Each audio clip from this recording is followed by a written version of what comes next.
Dmitry Danilovich Lelyushenko was a Soviet military commander, army general, twice the hero of the Soviet Union, hero of Czechoslovakia, member of the CPSU from 1924. Born in Rostov Oblast, ethnically Ukrainian, in 1941, during the first months of the Great Patriotic War, Dmitry Danilovich Lelyushenko became a strong influence during the defensive Moscow against the German invasion. His subsequent battlefield commands were largely successful, and his final actions in 1945 involved directing forces during the Red Army's attacks on both Berlin and Prague. Early career. Born in 1901, at 17 Lelyushenko rode with Semyon Budyonny in the Bolshevik forces during the Russian Civil War. Picked out as officer material post-war, he completed military schooling in 1933 at Frunze Military Academy and went to a mechanized brigade before rising through the ranks to the rank of major in command of a tank regiment in the Moscow military district. Appearance and personality. Lelyushenko seems to have cut both a stocky and quite aggressive figure with the fashionably shaven head of a Soviet officer, combining with a demeanor that was both energetic and demanding. He was not a consensual commander given to delegating responsibility from afar, preferring to visit the front line and make his own decisions based on his own judgment. Likewise, his managerial approach was hands-on, often appearing in training areas to personally demonstrate technique to his subordinates. He was typical of many Soviet commanders in that during the Great Patriotic War he both worked and lived in his office 24 hours a day. Poland and the Winter War. As part of the Soviet response to Germany's invasion of Poland, Lelyushenko, now a lieutenant colonel, took his command. The 39th Separate Light Tank Brigade, with mainly T-26 light tanks on strength, into what was then eastern Poland. The Soviet occupation of Polish territory was bloodless from Lelyushenko's own experience. However, shortly afterwards, in December 1939, the brigade moved north to participate in Red Army operations against the Finns. Now a colonel, Lelyushenko directed tank attacks against Finland's Mannerheim Line in the period February to March 1940. This was a learning experience, and in addition he received the award Hero of the Soviet Union for personal bravery. His brigade meanwhile won the Order of Lenin.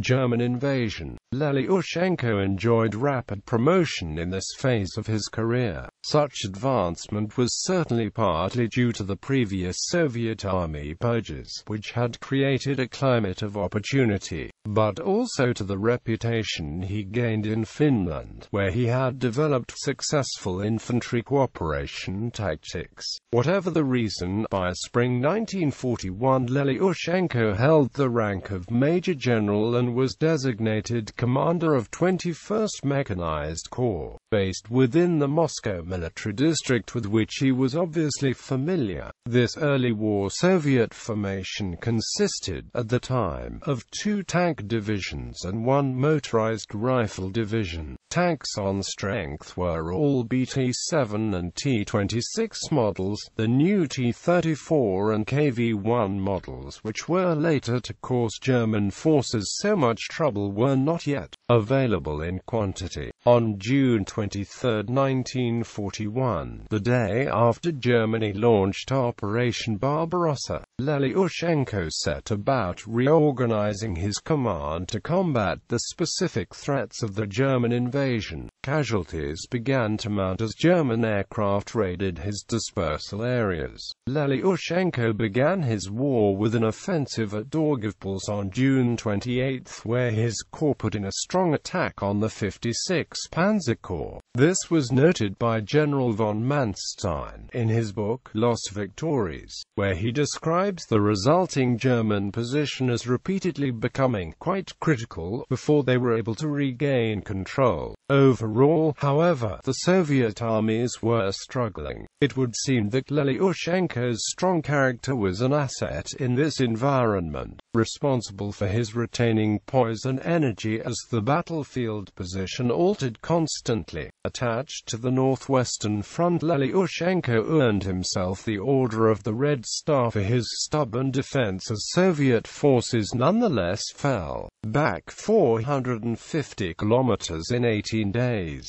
In August, Lelyushenko was summoned by Stalin and charged with forming 22 tank brigades, a new type of formation, which were to be armed with T-34 and KV-1 tanks. In this capacity he had command over numerous future Soviet leading lights of the armored forces, such as Rodmistrov, Katukov, Solomatin, all of whom were brigade commanders under Lelyushenko. Moscow. By late September the situation was critical, and in an apparent change of responsibility, Lelyushenko was now charged by the Sta-Uka with forming a new 1st Guards Rifle Corps near the front line to defend the Moscow approaches and specifically the main highway from Ural. His own assessment was that rear area forces such as 36th Motorcycle RGT and the Tula Artillery School would be best employed to move towards the German advance,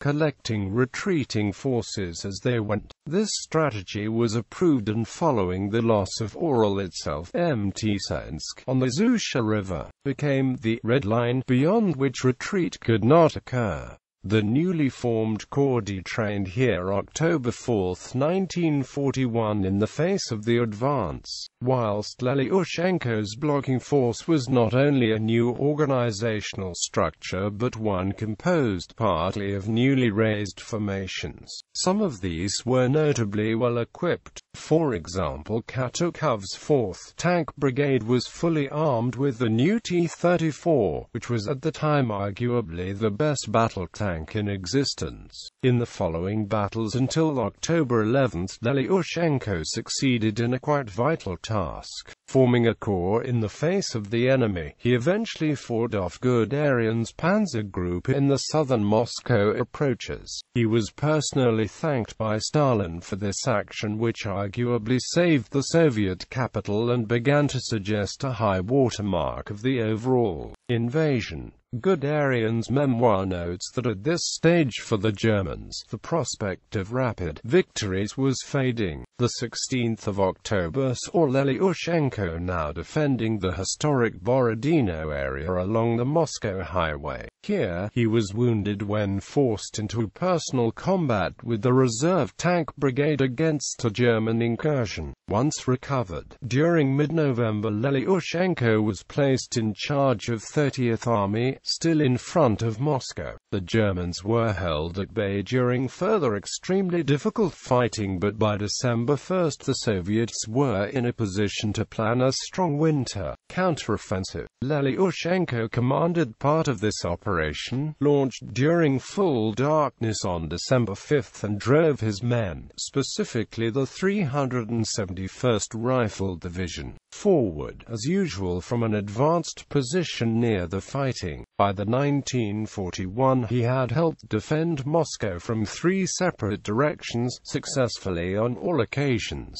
The capture of the Soviet capital had arguably ceased to be a practical proposition for the enemy, whose main offensives during the following year would be directed to the south and, eventually, Stalingrad. Actions around Stalingrad. In November 1942, after a year continuing to defend the Moscow approaches with much less difficulty than previously, Lelyushenko also went south to take command of 1st Guards Army.